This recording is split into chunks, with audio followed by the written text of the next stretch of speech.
Olá, bem-vindo a mais um programa Canal da Imprensa. Você já sabe, para nossa revista eletrônica Informação e Responsabilidade. No programa de hoje, o assunto em questão é o polêmico debate da igualdade entre os gêneros e as pautas feministas. Na maior parte do tempo, esse assunto é visto de forma bastante extrema, seja por aqueles que defendem as bandeiras feministas ou por aqueles que desprezam o assunto quando essas pautas são levantadas. Nos últimos tempos, ainda mais discutir o empoderamento feminino e a violência silenciosa sofrida pela mulher se tornaram questões imprescindíveis. Para não fugir de um tema tão pertinente, o canal se propôs também a debater esse assunto e estão presentes aqui para isso, nessa quinzena, na edição dessa quinzena, alguns dos nossos articulistas. Quero apresentar para vocês de novo Tamires Sene, seja bem-vinda, Camila Torres, Tabita Moraes, Thaís Alencar, José Eduardo Lopes, a Sabrina Ferreira e a Vitória Coelho. Sejam bem-vindos de novo a mais essa edição do nosso programa. A gente está recebendo também a jornalista Betina Pinto. Obrigada pela sua presença. Ela que é coordenadora adjunta do curso de Comunicação Social aqui do NASP e também mestre em Comunicação pela Unip. A sua dissertação, ela tratou do tema da violência simbólica contra a mulher exercida por programas televisivos religiosos. Obrigada, Betina, pela presença. Seja bem-vinda. Prazer estar com vocês aqui. Lembrando que o nosso videocast quinzenalmente trata das questões que também estão sendo trabalhadas lá no nosso site pelos textos dos nossos articulistas e você pode ter acesso a esse material acessando canaldaimprensa.com.br ou acompanhando os nossos trabalhos pelas redes sociais que estão aparecendo aqui na sua tela. Se você já está no nosso site, fique à vontade para zapear pelo nosso conteúdo. E para dar início aos trabalhos, eu quero convidar a Vitória, então, para assumir aí a palavra. Betina, eu vou fazer três perguntas. E a primeira é o que é misoginia? Nós também queríamos saber sobre a questão do machismo e da misoginia. São sinônimos? E esses dois comportamentos, eles são exclusivamente dos homens? Então vamos por partes, né? Misoginia é esse ódio que existe com relação às mulheres, com relação a tudo que a mulher representa, tudo que ela é e o que ela pode representar no imaginário masculino também. Misoginia e machismo são sinônimos? Não necessariamente, mas eles atuam na mesma linha, trabalham da mesma forma e impactam, digamos assim, a vida das mulheres talvez da mesma maneira. E se é exclusivo dos homens? Sim, é exclusivo dos homens porque nós estamos falando de homem para mulher. Né? Então, misoginia, o ódio dos homens com relação às mulheres e machismo, a ideia de que os homens são superiores às mulheres. Uma mulher não pode ter esse pensamento de que ela é inferior a um homem e aí ela não estaria sendo machista? Ela não estaria sendo machista porque o termo machismo a gente usa exclusivamente para os homens, né? Mas o comportamento dela de ódio com relação aos homens ou de sentimento de inferioridade que pode ter sido construído por conta do contexto social onde ela estava inserida, o contexto familiar, a gente chama isso de misandria, é um outro termo. A gente sabe que dentro do feminismo existem algumas pautas que carecem de uma urgência de serem discutidas, como, por exemplo, as questões relacionadas às mulheres negras. Só que, às vezes, essas pautas são deixadas de lado em detrimento de outras mais gerais, digamos assim. Será que existe um machismo, um comportamento machista e racista dentro do feminismo? O que a gente pode falar é o seguinte: tudo que ganha espaço na mídia, de alguma forma, atende ao interesse de alguém, seja um grupo maior ou um grupo minoritário, né? Mas atende ao interesse de alguém. Com relação às pautas feministas que ganham espaço na mídia, de uma certa maneira, elas também estão atendendo ao interesse de um grupo de pessoas, né? Ao interesse desse grupo de mulheres ou também de homens que defendem essa causa por entender essa questão da igualdade. Agora, se a questão das mulheres negras, né, e outros aspectos que envolvem as mulheres também, que não ganham tanto espaço, não só dentro do movimento feminista, mas também das mídias como um todo, a gente pode falar que é por conta justamente disso, né? Não o machismo, mas interesses, né? Quais os interesses que estão por trás de tudo isso que está sendo discutido? No primeiro momento, pode não ser a pauta das mulheres negras, então ele vai ficar de lado, sim. A gente pode até dizer, de repente, que a maioria assim, de mulheres que se declaram feministas são brancas, né? E por isso talvez as pautas da mulher negra fiquem preteridas? porque não afeta, Pode né? Eu ser. sou branca, isso não me afeta tanto, né? Pode ser. Eu quero lutar pelo meu empoderamento como mulher, mas não pelo empoderamento da mulher negra na sociedade, talvez? Exato. A gente, na verdade, tem aí alguns conceitos que foram pré-estabelecidos ao longo de muito tempo, né? A condição da mulher branca, a condição da mulher negra. Então, tudo isso a mídia também ajudou a construir. E, de repente, quando eu não consigo enxergar o outro, eu não consigo ver a necessidade do outro, eu não consigo lutar pela causa do outro. Então eu acabo olhando só para mim, eu acabo percebendo que eu sou desvalorizada, que eu sofro por conta da minha condição de mulher, mas eu não percebo que a mulher negra que está ao meu lado sofre duas vezes. Por ser mulher como eu, mas por ser negra num país, numa região, num local onde as negras são deixadas em segundo plano. Há um racismo velado, exatamente, né? Exatamente. Eu até comentei no início do programa que o seu trabalho, ele trata um pouquinho a respeito dessa violência simbólica que é exercida pelos programas de televisão com temas religiosos, né? Explica pra gente um pouquinho o que é essa violência simbólica e como é que ela é exercida em relação à mulher. Primeiro a questão da violência, né? O que é violência? Violência é tudo aquilo que vai contra a nossa vontade. O que eu acredito que é bom para mim, aquilo que me afeta, que me violenta, que me subjuga, me ataca, exatamente, isso é violência. Agora, quando eu falo em violência simbólica, eu trabalho com imaginário coletivo, eu trabalho com símbolos, eu trabalho com ideias que são preconcebidas e são construídas muitas vezes pela mídia, pela questão social também. Então, a violência simbólica é toda aquela forma de violência que ataca esse imaginário, que vai contra o que nós entendemos como sendo adequado e cria novos paradigmas, como, por exemplo, a imagem da mulher ideal. A mulher ideal, ela não existe, porque nós vivemos num mundo que não é ideal. Então não existe o perfil de mulher ideal, mas a mídia, que trabalha bastante a questão de construir dos símbolos, exatamente, de construir os símbolos e os estereótipos, como você bem colocou, ela afeta, ela vai diretamente ao encontro dessa questão da violência simbólica, porque ela cria a imagem da mulher ideal. Então qual é a mulher ideal hoje? É a mulher branca, né? Magra, bem-sucedida, normalmente loira, e nós aqui não estamos enquadrados nesse contexto, né?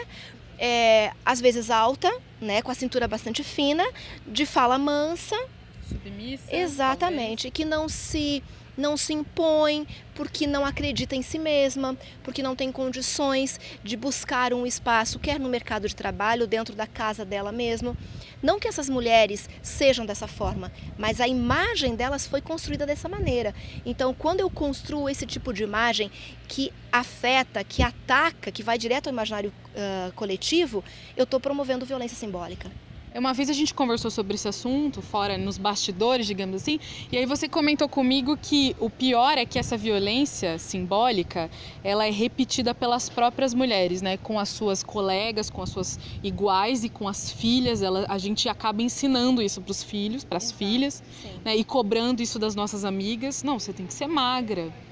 Né? Nossa, pinta o cabelo de loiro que você vai ficar bonita. Vai né? ressaltar os seus olhos, aquela coisa toda. Realça a sua beleza, né? Então a gente acaba se violentando, né? Por causa desses discursos que vêm dos símbolos. Exato. É isso? Exato. A violência simbólica, a gente pode dizer que ela é uma das formas mais cruéis de violência. E ela acontece a longo prazo. Ela não deixa hematomas, não deixa ossos quebrados, não gera boletim de ocorrência. Né? Então a mulher sofre sem saber que está sofrendo. Mental, né? Exatamente, ataca o imaginário, ataca a ideia que a mulher tem do que é ser mulher e desconstrói ela mesma. E ela trabalha buscando aquela imagem, aquele padrão que foi idealizado pela mídia e que é cobrado pela sociedade.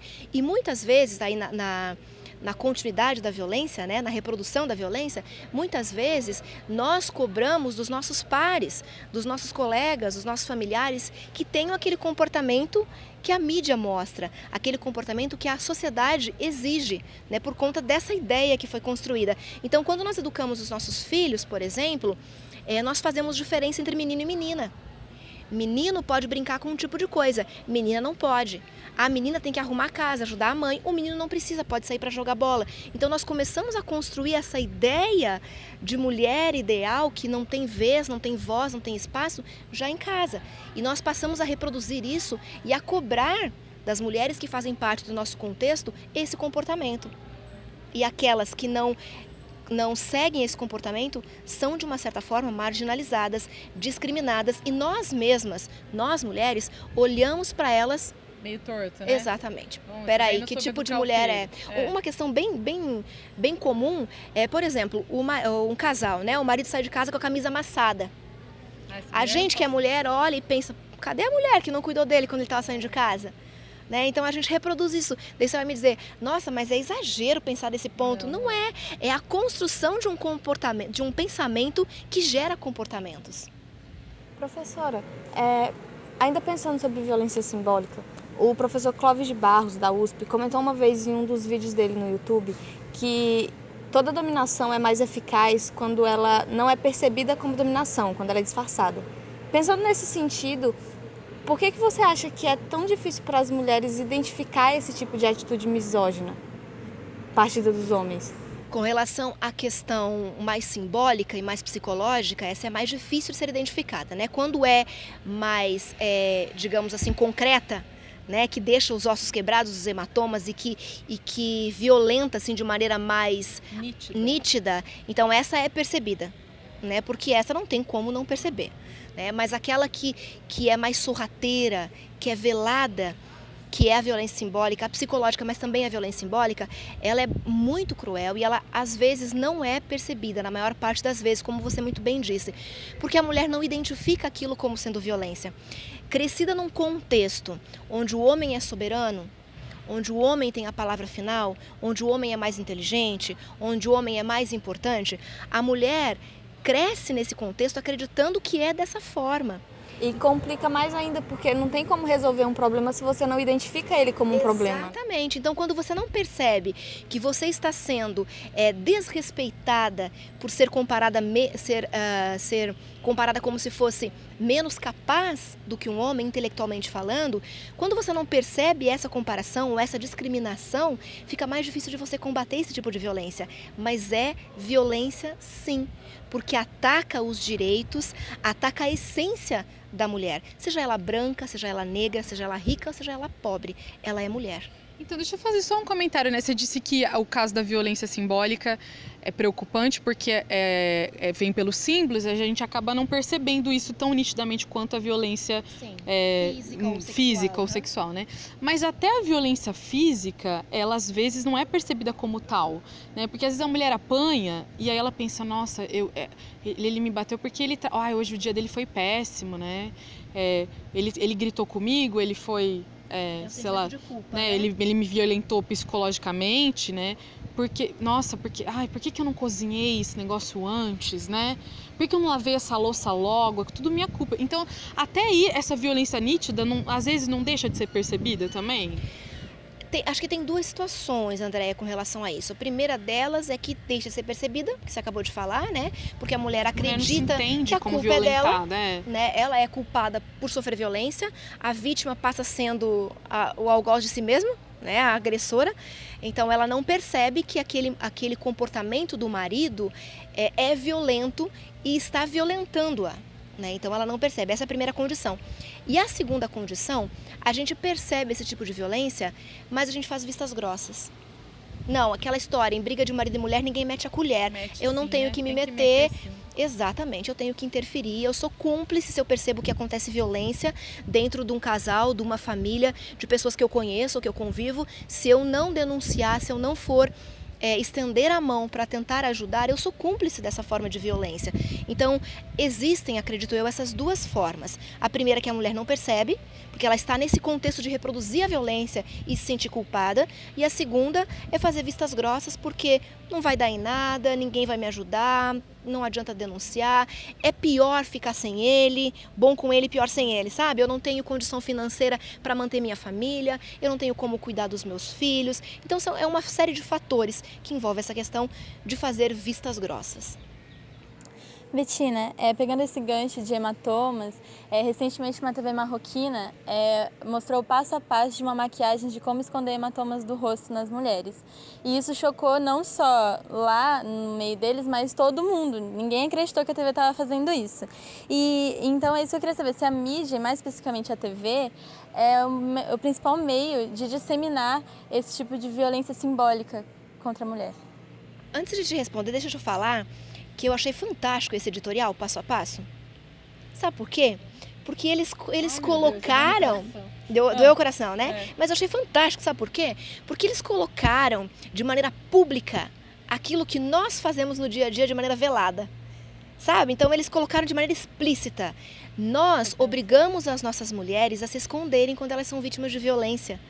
Mas ninguém fala nada, né? Porque a gente não faz passo a passo um editorial e coloca na internet, né? Mas nós, se duvidar, a gente até oferece uma maquiagenzinha para disfarçar um soco, uma coisa a outra.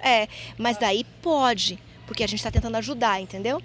É claro que é um absurdo, né? Eu estou fazendo aqui uma ironia bem grande, mas é claro que é um absurdo. A mídia, pelo alcance que ela tem e pelo espaço que ela ocupa no imaginário das pessoas, de poder, de detentora da verdade, de levar informação, por conta disso, então a mídia ocupa sim um espaço na promoção desse tipo de violência.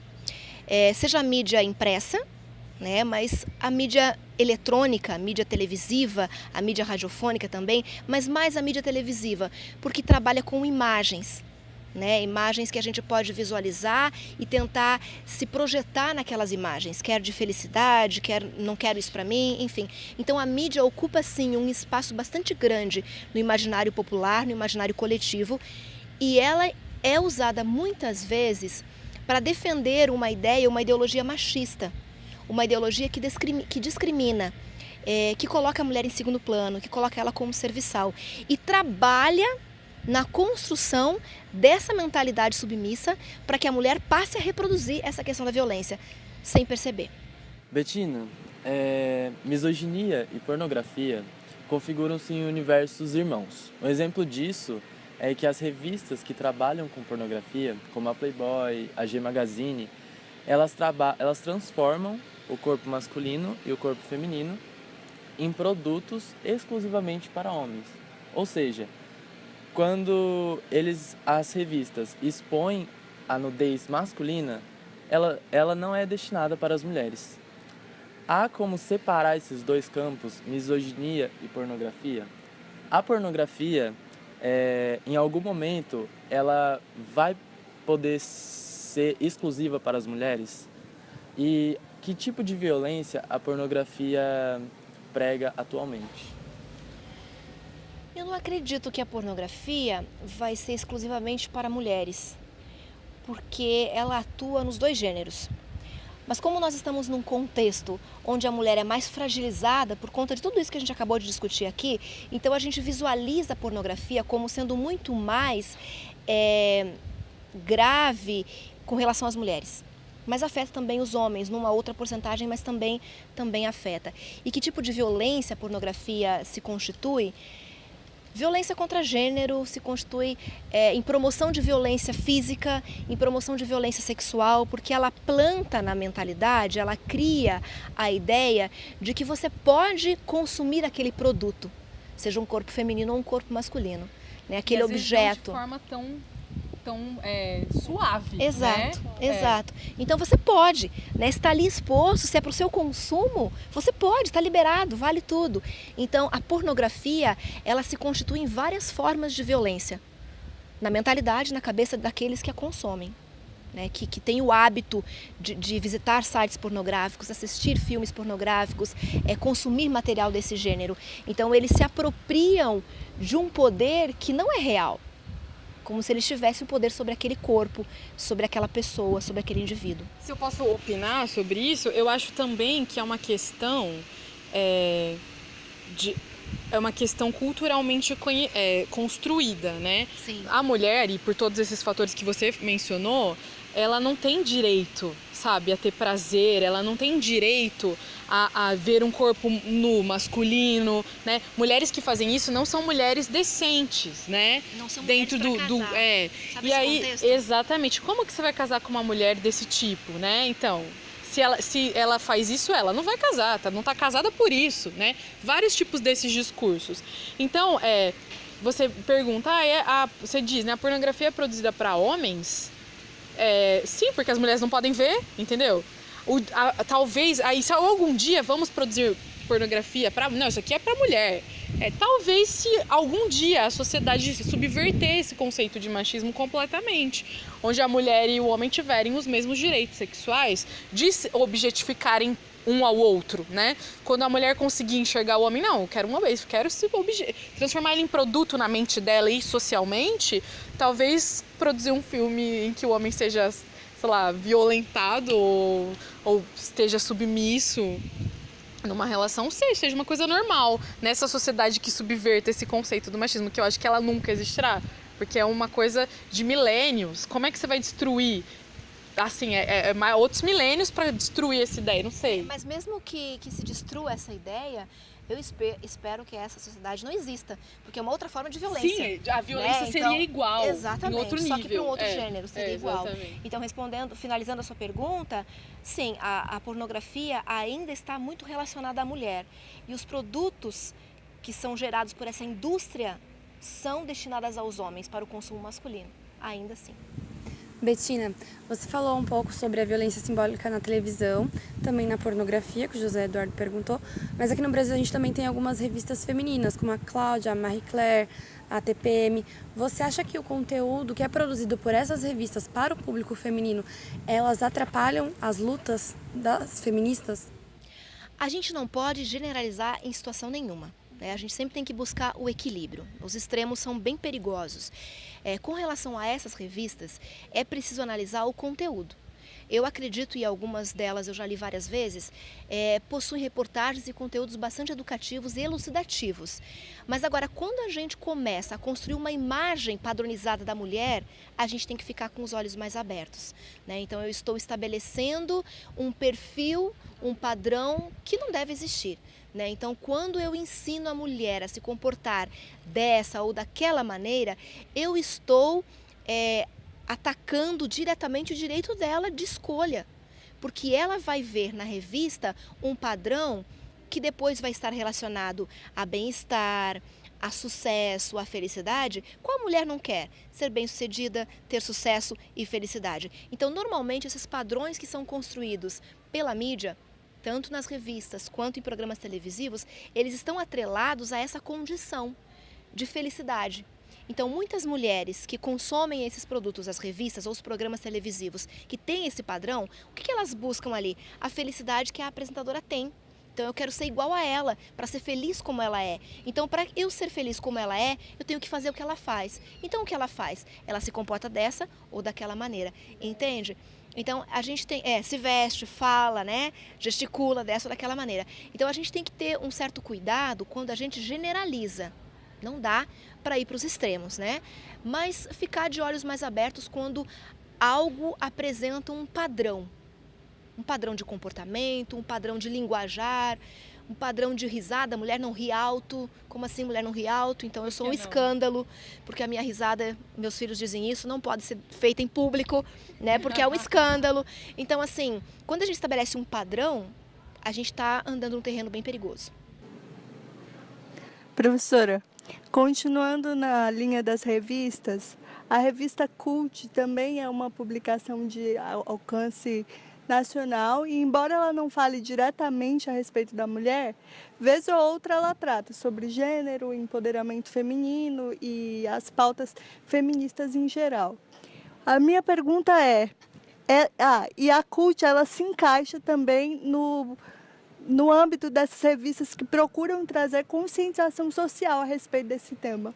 A minha pergunta é: que tipo de postura você acha que a mídia precisa ter para continuar promovendo isso? E que outros veículos promovem a discussão consciente e inteligente sobre esses temas? Para te responder, Thaís, a gente poderia levar horas e horas, né? Vários programas falando sobre isso, mas a gente pode resumir aqui um pouco do que a gente já conversou. Nós falamos no começo que a mídia atende a alguns interesses. Seja a mídia televisiva, seja a mídia impressa, ela atende a alguns interesses de alguns grupos. Nós falamos também que a pornografia ela é estabelecida de tal forma com relação às mulheres, porque quem consome é o público masculino. Então nós vivemos numa sociedade que tem o pensamento patriarcal, ou seja, o homem é o centro e a mulher orbita ao redor dele. Então todo tipo de conteúdo que for produzido que atenda a essa realidade vai ser consumido, vai gerar lucro, vai fazer bem financeiramente a essas empresas. Então é difícil a gente dizer ou esperar que a mídia que atende a interesses de grupos econômicos majoritários tenha um comportamento, ou seja, apresente produtos, sejam eles entrevistas, reportagens ou material informativo, que vai ao encontro das necessidades das minorias, que no caso é o movimento feminista, por exemplo, entende? Então, nós temos aí, na contramão dessa hegemonia, né, um movimento contra-hegemônico, as mídias alternativas, que são programas na internet, que são revistas, que são jornais, enfim, são grupos que não concordam com esse pensamento hegemônico de gerar lucro acima de tudo, mesmo que seja usando a mulher como objeto para gerar esse lucro. Então nós temos essas mídias que podem oportunizar materiais de mais qualidade.